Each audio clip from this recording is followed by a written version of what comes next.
Hello and heartily welcome to today's video. The topic for today is exercising for the heart. My name is Dominika Hanschk and I'm glad that you're here with me. Exercising, movement, is that healthy for the heart? Oh yes, absolutely, indeed, because any kind of movement, any kind of sports, any kind of exercising does keep the heart healthy. So what can you do, or what's so important about exercising? What's so important about moving to keep the heart healthy?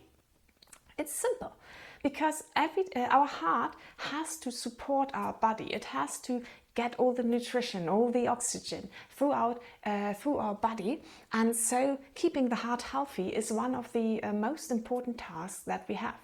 And if you haven't got so much movement, or maybe an exercise or training, a workout program in your life, then I invite you to actually try and introduce some more movement into your day-to-day life. Why is that? Well, it's quite important fact that our heart is obviously pumping blood throughout the system, and only a 10% increase or decrease in the volume that the heart can pump makes a difference of whether you can climb the stairs or you can't.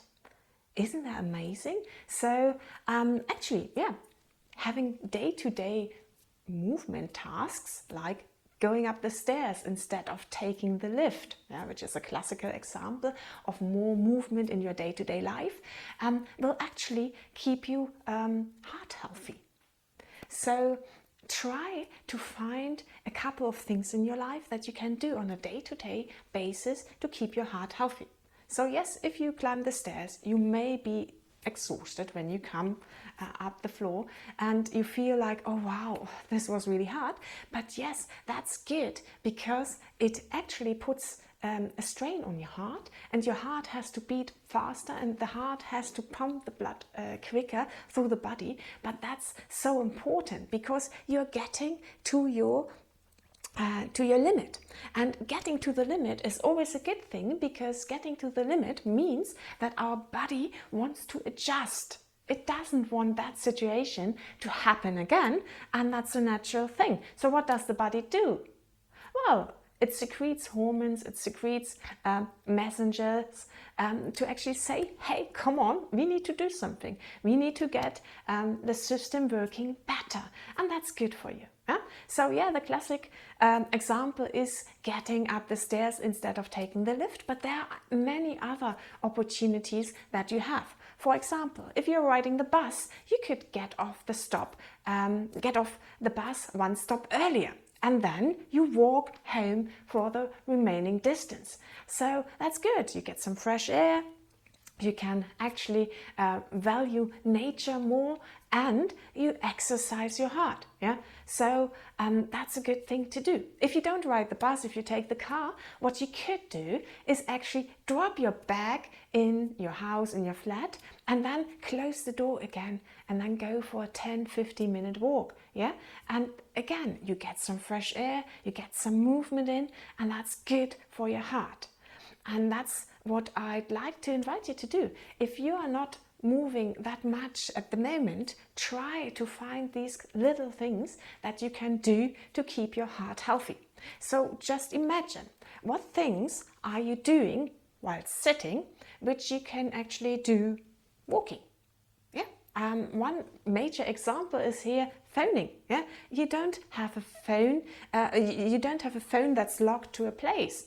You can actually use your mobile phone and walk around. That's no problem at all. So it's a thing we typically do while sitting, but we can do that while walking. And so it's easy to think, okay, I'm doing something while sitting, maybe I'm doing it standing or walking around. I'm doing something standing, oh, I can do it walking around, or I could walk even faster. So try to introduce more movement into your day-to-day life. That's basically my recommendation number one for today. Okay, let's look more at traditional kind of movements, exercising or workout regimes. That would be, for example, going for a walk, jogging, running, or hiking, or cycling or swimming. Yeah, that's typical endurance sports that you can do. And how can you introduce heart healthy movement patterns in there? Well, yes, the movement as such is good for the heart, but actually to help the heart to keep healthy in the long run and to evolve is actually, again, getting to the boundary, getting to your limit. Okay, and how can you do that?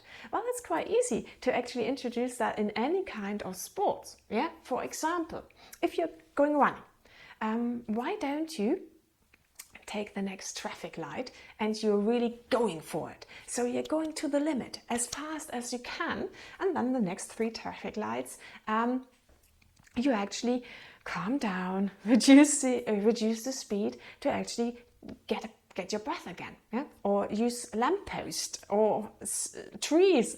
Any kind of measurement will do to actually get you to your limit, run very fast, and then calm down again. And you can do that with swimming. Yeah, one lane you're going as fast as you can. Yeah, you just imagine that shark behind you, and then the lane back you take it easy, you relax, you calm down again, before you have this next kind of element to go fast again. And it does work with cycling in the same way, because you could restrict it by time. For example, 1 minute you're going really, really fast, and then 10 minutes you're just enjoying the landscape around you, and that's cool. Okay, take it one step further. If you're more a person who goes to the gym and you're really into weights, well, with weights, you have to be careful. Obviously, you don't want to hurt yourself. So you have to find an exercise that is, in a way, easy for you, easy to handle. So you know the routine, you know what you're doing. Yeah. Where you introduce this kind of like method to actually say, okay, I'm trying to do as many repetitions as I can, but with the highest quality possible. And that's really, really important, a really, really important factor. Always try to do the highest quality possible. Because when you do them with high quality, the possibility of injury is reduced. Yeah, so it's really, really important to do high quality exercising rather than quantity, rather than doing a lot of repetitions. Okay, but on the other hand, you could actually say, okay, the things for my heart I'm actually putting into my warm-up. Yeah, that's an excellent choice, because I can easily do something at my limit for warm-up. Yeah, for example, running on the same place, I can really get going, or doing jumping jacks, for example. Yeah, I can really get going so that my heart is pumping. And it's a good warm-up for my exercising routine in the gym. So I have this heart-healthy, heart-improving exercise movement pattern in my routine. Yeah? Okay. I want to go one step further. So what's really, really cool for a heart-healthy movement? Well, I think that our heart loves one kind of exercise really, really much. And that is, I would say it's kind of like quick and dirty. So any exercise for the heart is good. But if I want to keep my training very, very short, but at the same time really, really good for my heart, then there's only one kind of training that fits both kind of like ideas. Yeah, and that's interval training. Yeah. High intensity interval training is probably the easiest way of doing that, because there are 2 things that are important to interval training. The first thing is that you are training in intervals, very short intervals, for example 30 seconds training and then 30 seconds rest. Yeah, you could also do 15 seconds training, 15 seconds rest, or even 60 seconds training and 60 seconds rest. That doesn't really matter, but you have a very short interval. And what you're doing in that interval, you're going to your limit. Yeah, you're not doing the exercise with 50% effort. You're not doing the exercise with 80 or 90% effort. No, you're going to your limit. You're going to the absolute maximum. But only for 15 seconds or 30 seconds or 60 seconds. So you're not that exhausted when you finish your exercise. And then do you do it only once? No, you do it many times so that you get your body to the limit, but the exercise itself doesn't take that long, so that you're not so exhausted that you have to rest for 3 hours after your exercise routine. Yeah, so I find that very interesting, because usually when you do interval training, you go afterwards you go in the shower, and when you step outside, you're feeling refreshed, you're feeling great, you're feeling ready for the day. So that's the two important things about interval training. So one thing is you're having intervals, short intervals, where you exercise and then you have rest again. Yeah? And the second part is you're going to your limit, which actually helps to keep your heart healthy. So that's two very, very important things.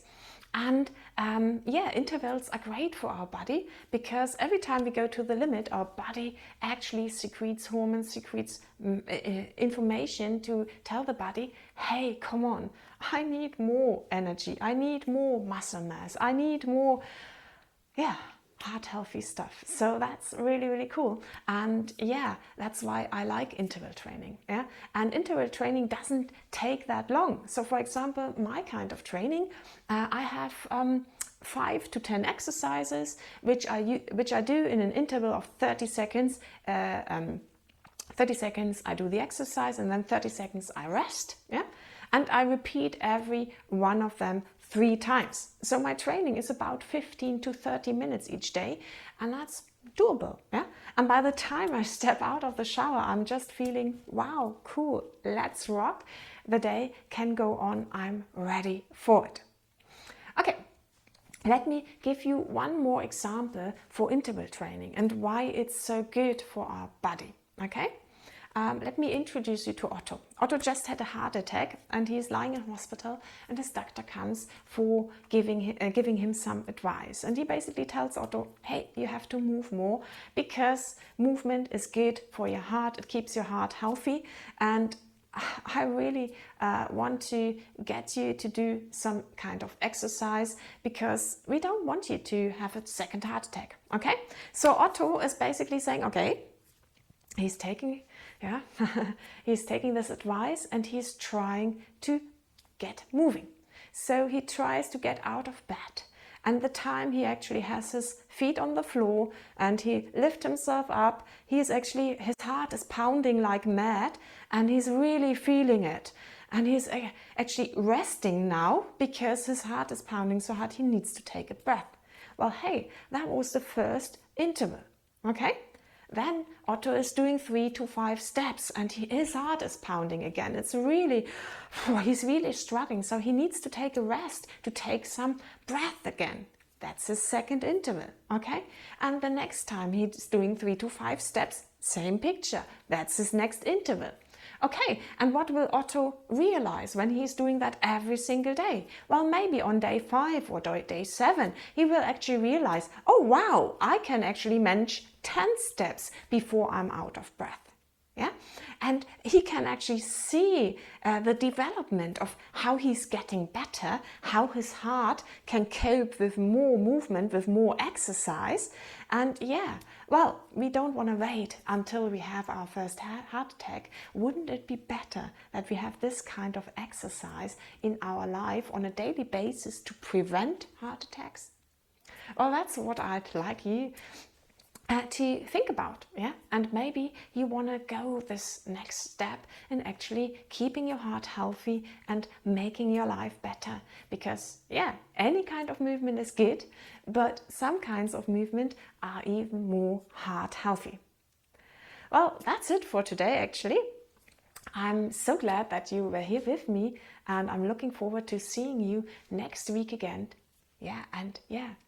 Keep your heart healthy. Do something for it. That would be great. See you next time. Bye.